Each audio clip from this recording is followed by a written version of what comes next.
Mr. President, your administration separated children. Garcia Luna has been charged. Joaquín Guzmán Loera. Entre Washington y México por Jesús Esquivel. Esta es una producción de Fluxus Comunicaciones. Este es el podcast de Entre Washington y México, con la agenda bilateral y sus protagonistas en voz de Jesús Esquivel.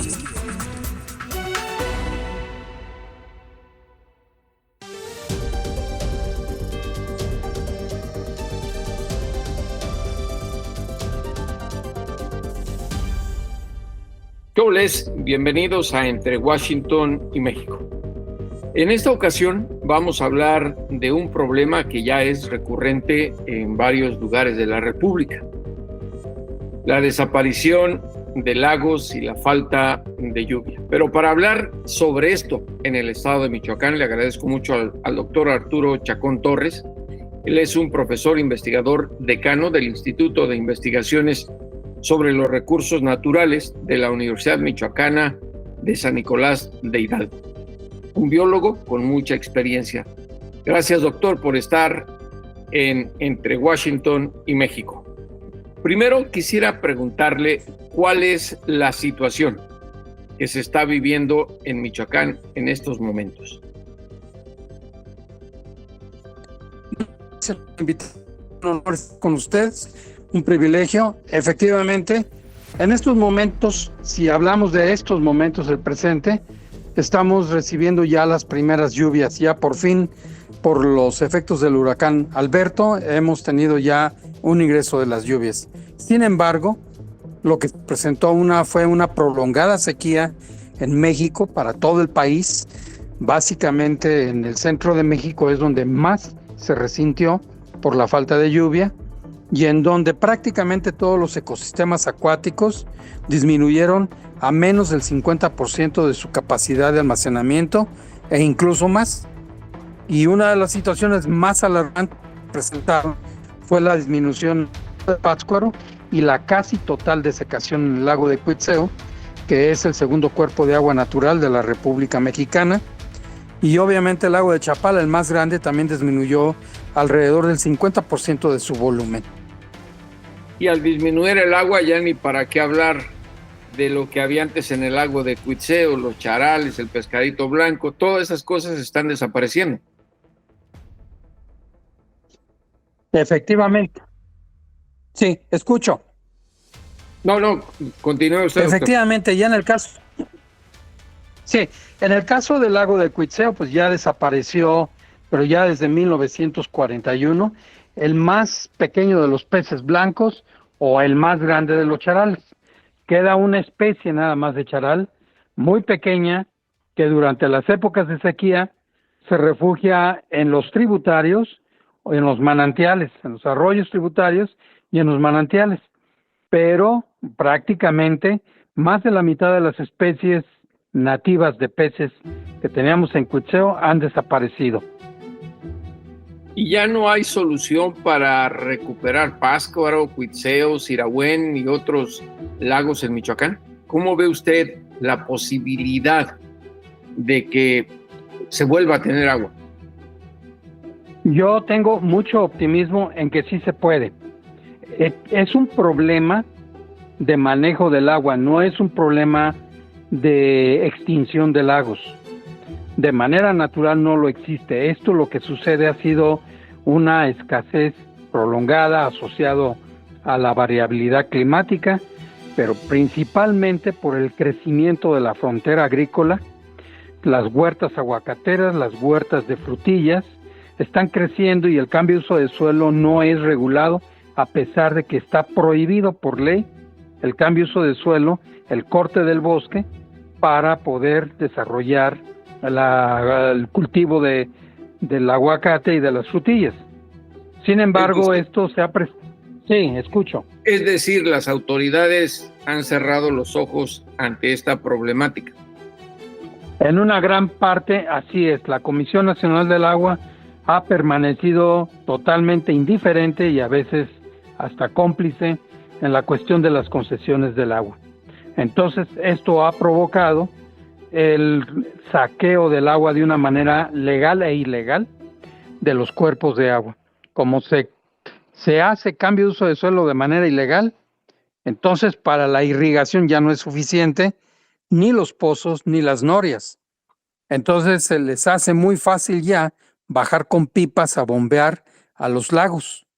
Y entonces es cuando, aparte de la evapotranspiración natural, encontramos una fuerte disminución por el saqueo, el robo completamente de lo que se presenta en el agua, principalmente durante la noche. Ahora, en términos científicos, ¿hay alguna otra alternativa, además de aplicar la ley y evitar este tipo de robo de agua? ¿O simplemente esperar a que llueva? No, así es. Uno de los aspectos importantes es que necesitamos aumentar la cobertura forestal en lugar de reducirla. La cobertura forestal en las áreas continentales, como es el estado de Michoacán y el centro occidente de México, es lo que induce las famosas o conocidas lluvias convectivas, es decir, de la niebla que se forma. Estas lluvias son permanentes a lo largo del año y son menos copiosas o violentas como sucede con las lluvias que nos traen los huracanes. Entonces, uno de los aspectos importantes es privilegiar el cultivo del bosque porque nuestras montañas, que son de origen volcánico, permanecen como esponjas para recargar acuíferos. Esa es la primera parte. La segunda, existe dentro de la ley, el artículo 78 de la Ley General del Equilibrio Ecológico y Protección al Ambiente, el apartado en donde se mandata que en el caso de que exista un desastre en términos de pérdida de recursos naturales estratégicos, se decreten zonas de restauración ecológica en donde se impone las actividades de restauración.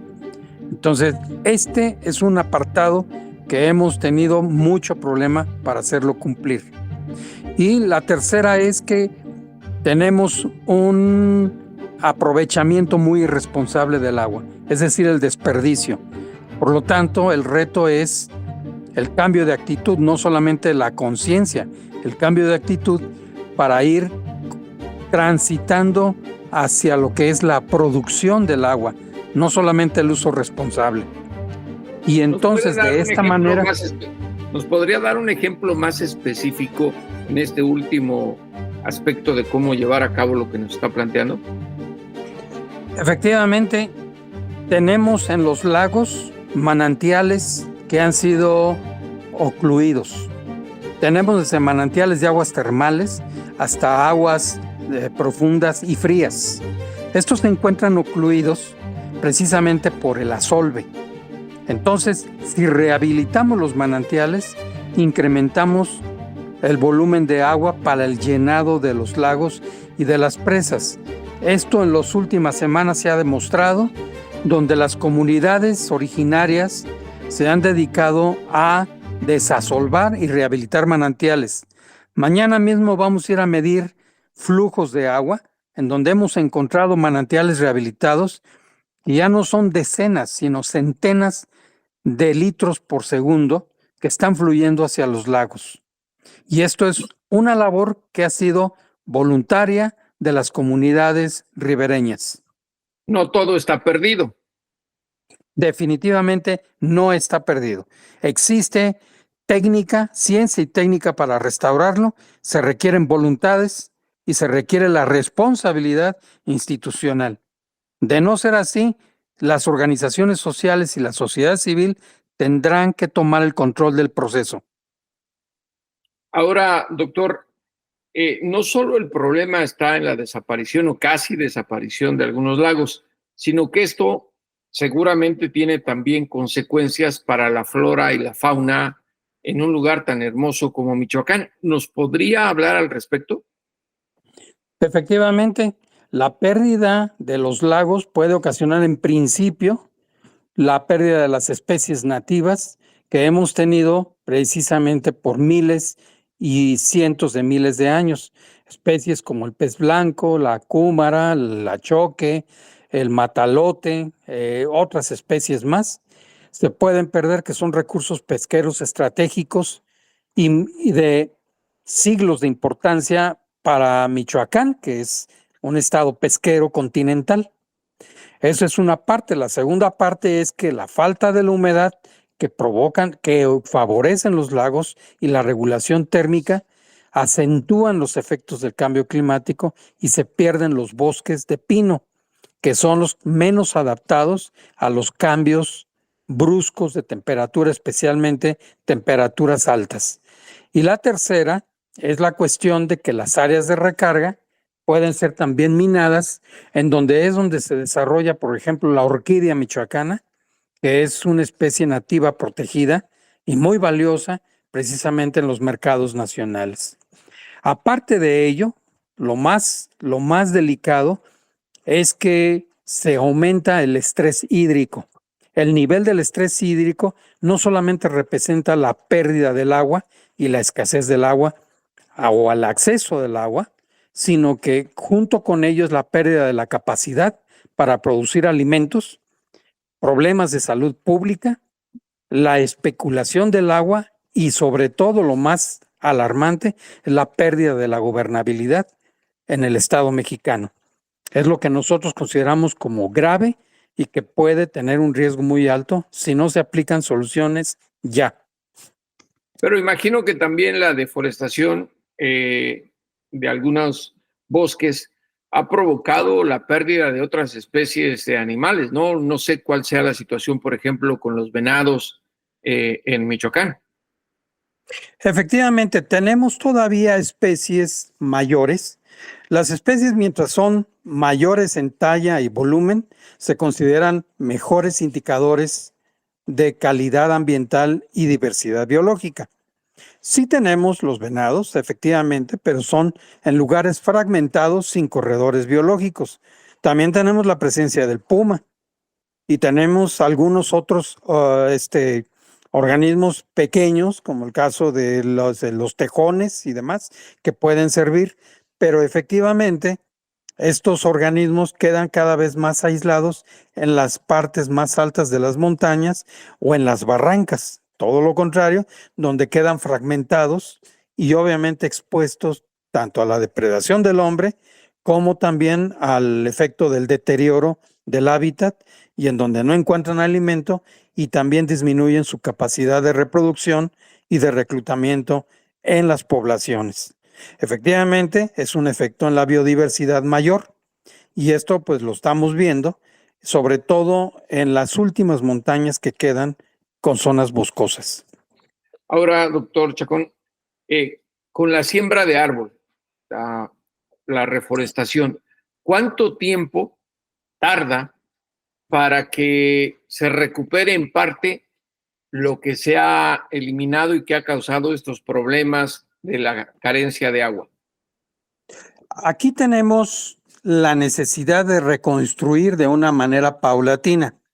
Tenemos una docena de especies forestales que son estratégicas, son regionales, son nativas y que pueden ayudar precisamente para la recuperación del bosque. Pero tiene que ser primero, pues algunas especies pioneras que son muy buenas. Tenemos dos precisamente. Me refería al aile. El aile convive con la mariposa monarca.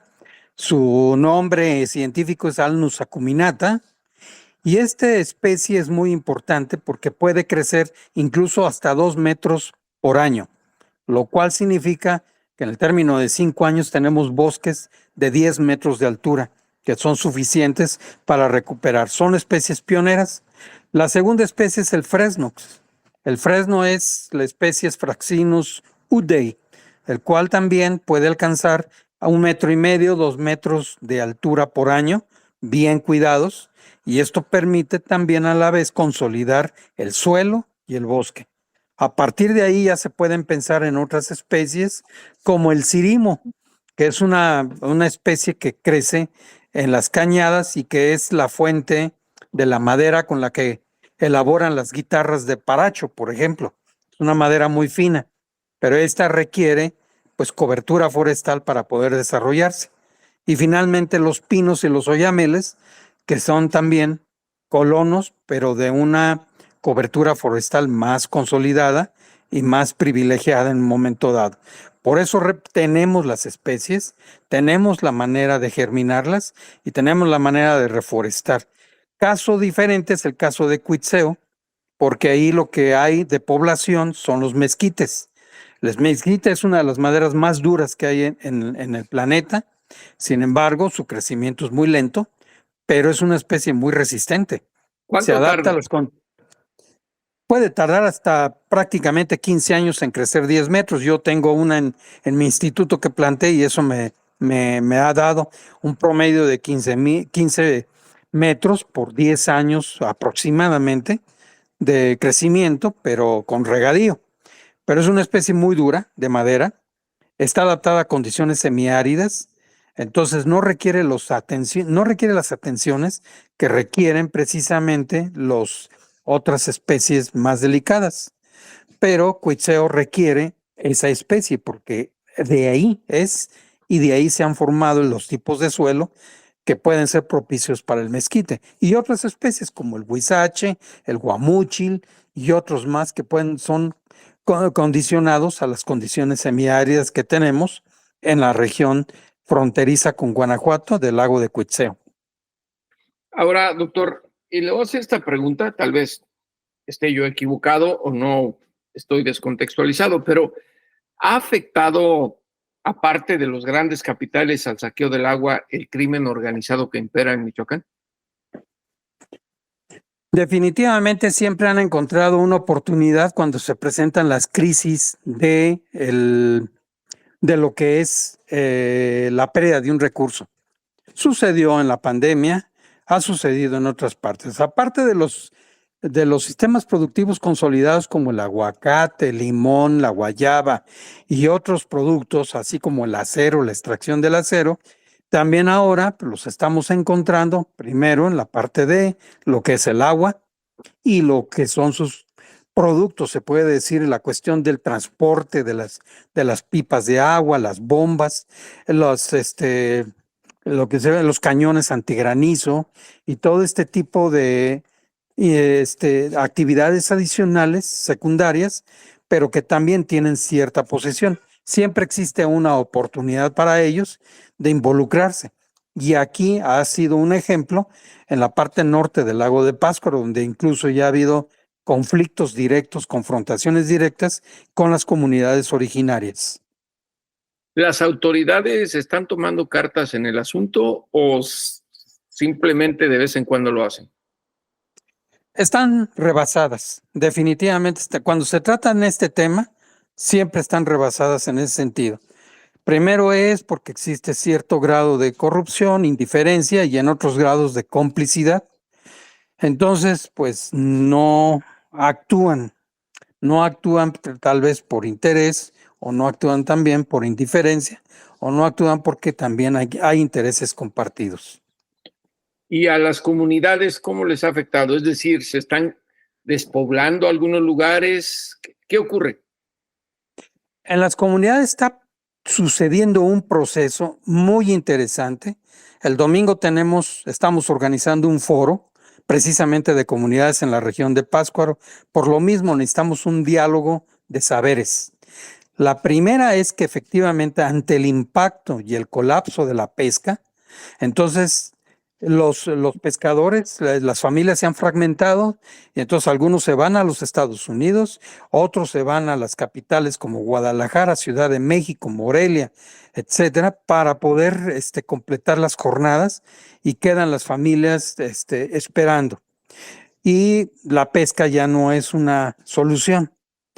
Y por otro lado, de una forma contrastante, ha sido que se han organizado algunas comunidades y han comenzado a trabajar el rescate de los manantiales. Entonces, nosotros señalamos en muchos años atrás que era una necesidad imperante, independientemente de las sequías, que se rescataran y se rehabilitaran los manantiales. Las autoridades no hicieron caso. Sin embargo, las comunidades se armaron de herramientas y de cornadas desarrolladas durante los fines de semana, y en ese momento están rescatando los manantiales de una manera impresionante. Tenemos manantiales que, como les decía, ya no son decenas, sino centenas de litros por segundo que están fluyendo hacia el lago, pero es un esfuerzo precisamente de identidad, de toma de conciencia y de control del proceso. Muy interesante en ese sentido. Algunas comunidades no han respondido, pero otras están muy conscientes, están desasolvando el lago. Entonces me parece que es una respuesta, para mí en 50 años de investigación, ha sido totalmente histórica y realmente que me da alegría de lo que es sentir esa identidad regional. Doctor Chacón Torres, pues esperamos que esta conciencia ciudadana siga creciendo por encima de la incapacidad y del olvido de las autoridades, sobre todo en un estado tan bonito como Michoacán. Muchísimas gracias por su tiempo en Entre Washington y México. Muchísimas gracias, estoy a sus órdenes y seguimos atentos a sus solicitudes. Lo importante es leer, con Fernanda Álvarez. Hola querido Jesús, pues siempre es un gustazo compartir lecturas, esto ya se sabe.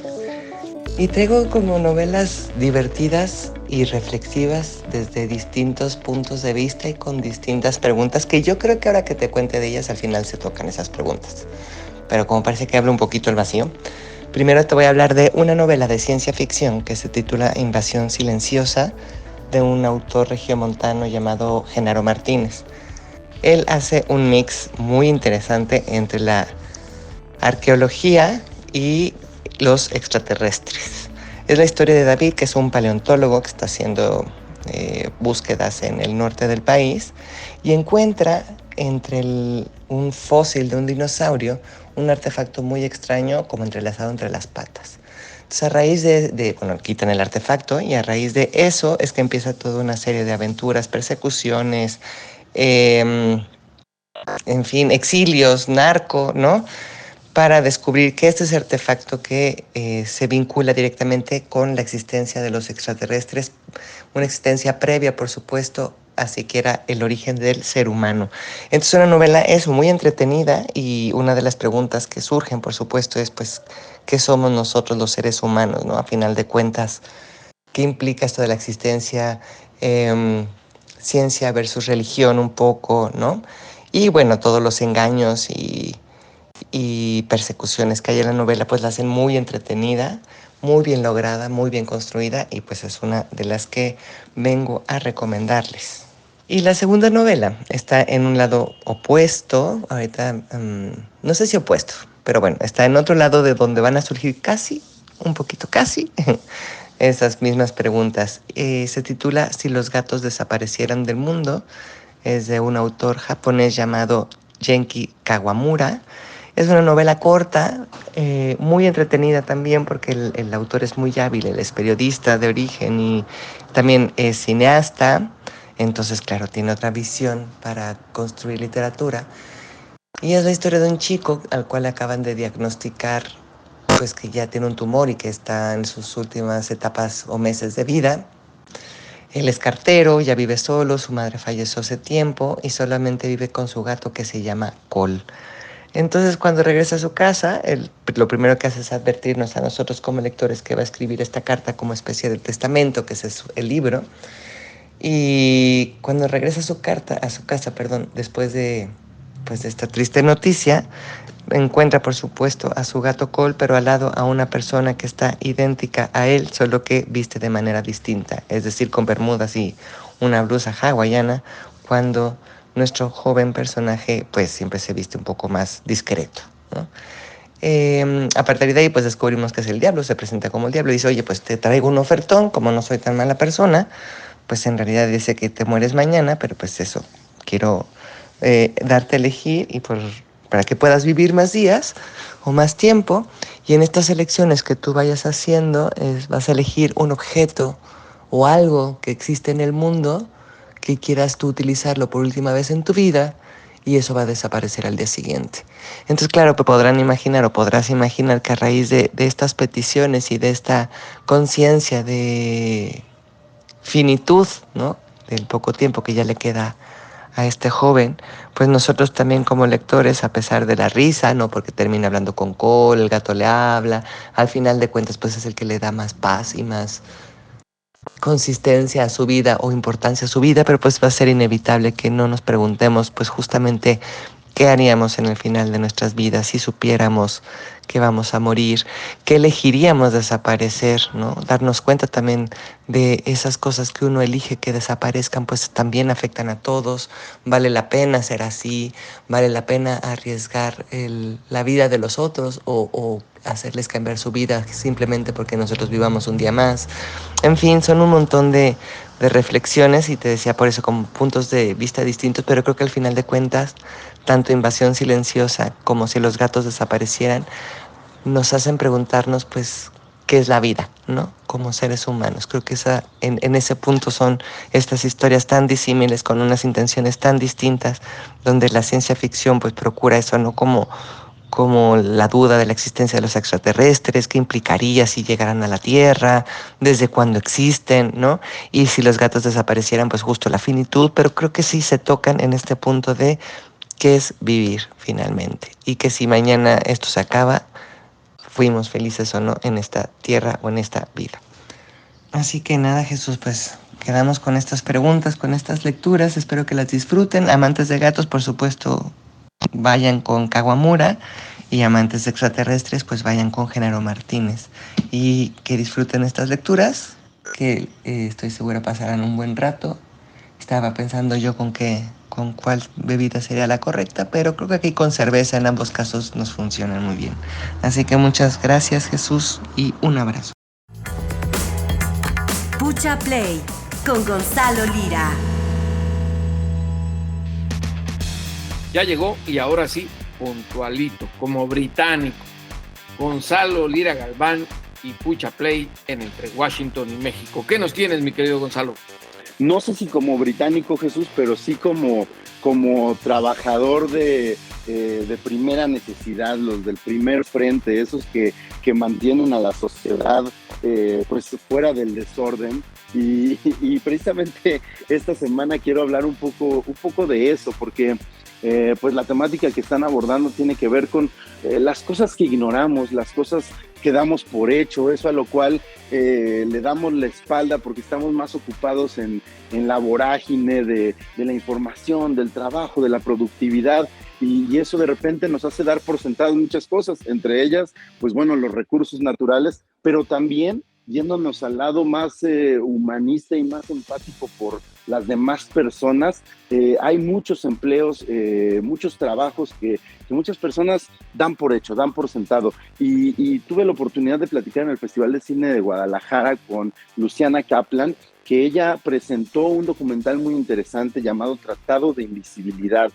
Y Tratado de Invisibilidad voltea la cámara hacia los equipos de limpia de las grandes ciudades de nuestro país, a todas esas personas que antes de que cante el primer gallo están barriendo, que antes de que se termine de poner el sol están pasando las escobas para que todas esas banquetas que caminamos, que pisamos, para que todos esos lugares públicos en los cuales nos sentamos estén limpios, y muchas veces ni siquiera sabemos cuáles son sus rostros, ni siquiera nos detenemos a darles las gracias inclusive por el trabajo que hacen día a día. Y Luciana Kaplan pone la cámara sobre estas personas para hablar de muchas cosas que tienen que ver con esta temática. De entrada, ¿sabes qué reclamo les hago? ¿Qué reclamo les hago? Y les agradezco muchísimo que a veces ya no alcanza uno guajolotas. Bueno, pues se la merecen. Oye, ¿cuánta proteína se necesita para hacer una chamba de ese nivel? Y sabemos que la guajolota, la torta de tamal, es uno de los grandes, ¿cómo se dice? Uno de los grandes proveedores de proteína y de energía a esas horas de la mañana. Exactamente. Entonces, Luciana voltea la cámara hacia esta gente en un trabajo que me parece muy interesante, muy, muy loable, en el que incluso estas personas podemos ver desde que ella se pone de acuerdo y les dice, la cámara va a estar encima de ti, y cómo por un momento incluso dudan de ello, ¿no? Le dicen, ¿por qué quieres grabarnos? ¿Qué te parece interesante de nuestras vidas? Y me resulta muy conmovedor incluso ese momento de la película en el que estas personas se han tragado ese discurso en el cual su trabajo no es importante, en el cual sus inquietudes no valen lo mismo que las de las demás. Es muy interesante, pero además, a partir de asomarse a ese mundo, también nos habla del lugar de las mujeres en el campo laboral. Muchas de estas personas son mujeres, ¿no? El lugar de los adultos mayores en el campo laboral, también hay muchos adultos mayores, y el lugar de los patrones y las patronas también, ¿no?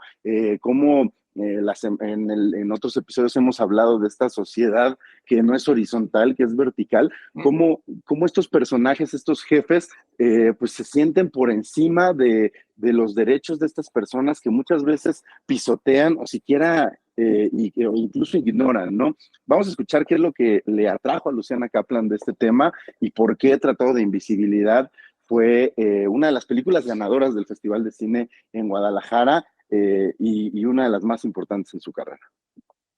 No hay ningún trabajo que hable sobre este tema en específico, ni hay muy pocos trabajos escritos, inclusive, que hablen de eso. Dije, todos estamos invisibles, no nos queremos dar cuenta de lo que está pasando y es una cosa gravísima porque además no solo vulnera los derechos laborales del ramo de limpieza, sino nos hace pensar sobre los derechos laborales de todos, ¿no? Cómo se han ido adelgazando a través de los años, después de tantas luchas, ¿no? Por las mejorías laborales y que finalmente hemos regresado a este lugar donde es casi un trabajo esclavo.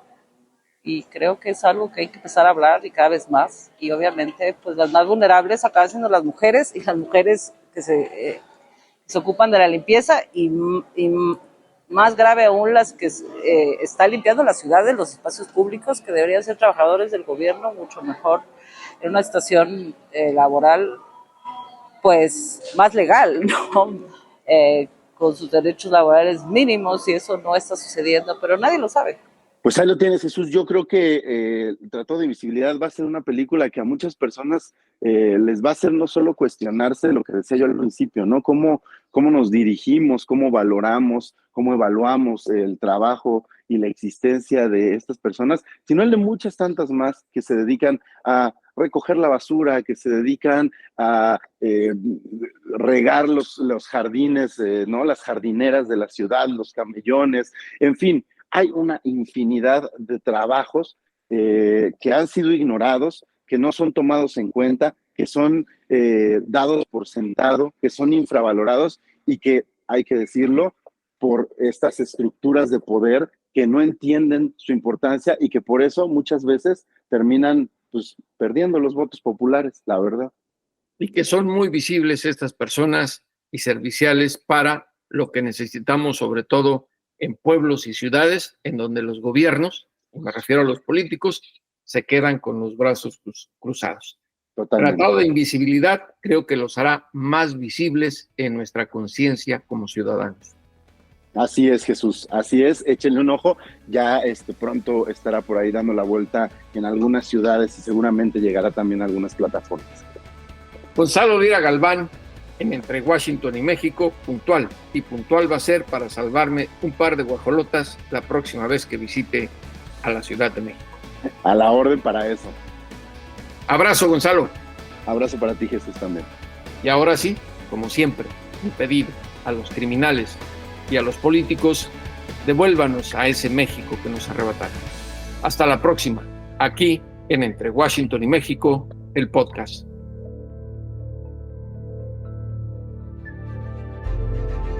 Esto fue Entre Washington y México, una revisión semanal por la agenda bilateral y sus protagonistas.